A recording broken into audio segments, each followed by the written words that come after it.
Guys ನನ್ನ friend phone ಮಾಡಿದ್ದ, ಬರ್ತಾಯಿದ್ದೀನಿ ರೆಡಿಯಾಗಿರೋ, ಮುಖ ತೊಳ್ಕೊಂಡು ಬರ್ತೀನಿ ಅಂತಂದ.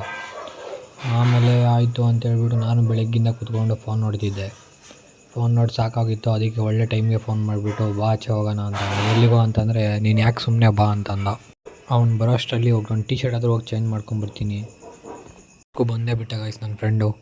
ಆಯಿತು ಅಂತೇಳ್ಬಿಟ್ಟು ಹೋಗ್ತೀನಿ, ನೋಡ್ತಾಯಿದ್ದೀನಿ ಬಿಸಿಲು 4 ಗಂಟೆ ಆಗಿದೆ, ಆಗಲೇ ಬಿಸಿಲು ಹೊಡಿತಿದೆ. ಇವನು ಪೆಟ್ರೋಲ್ ಎಲ್ಲಾಗೋಗುತ್ತೆ ಅಂತ ನಮ್ಮ ಮನೆ ಹತ್ರಕ್ಕೆ ಬರ್ದಿರೋ ಅಲ್ಲೆಲ್ಲ ನಿಂತ್ಕೊಂಡು ಬಾರೋ ಅಂತವನೇ ಗೈಸ್ ಇಂಥ ಫ್ರೆಂಡು.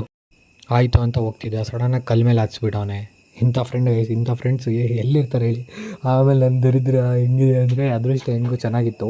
ಬೆಳಗ್ಗೆ ಯಾರ ಮುಖ ನೋಡಿದ್ನೋ ಗೊತ್ತಿಲ್ಲ, ಬಚಾವಾದ್ವಿ ಹೆಂಗೋ ಬೀಳ್ಸಿಲ್ಲ ಸದ್ಯ ಅಣ್ಣ.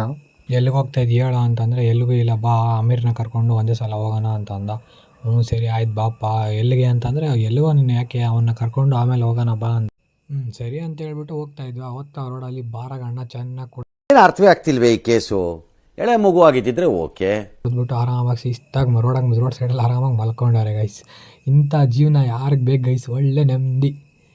ಆಮೇಲೆ ಹೋಗ್ತಾಯಿದ್ವಿ ಸಡನ್ನಾಗಿ, ಓ ಮಹಾಪ್ರಭು ನೀವೇನಿಲ್ಲಿ? ಆವತ್ತು ಇವರ ಮುಖದಲ್ಲಿ ಒಂದು ತೇಜಸ್ಸನ್ನು ನೋಡಿದೆ. ಏನನ್ನು ಸಾಧಿಸಿರೋ ಸಂತೋಷ ಇವರ ಮುಖದಲ್ಲಿ ತೇಲಾಡ್ತಾ ಇರೋದನ್ನ ಗಮನಿಸಿದೆ.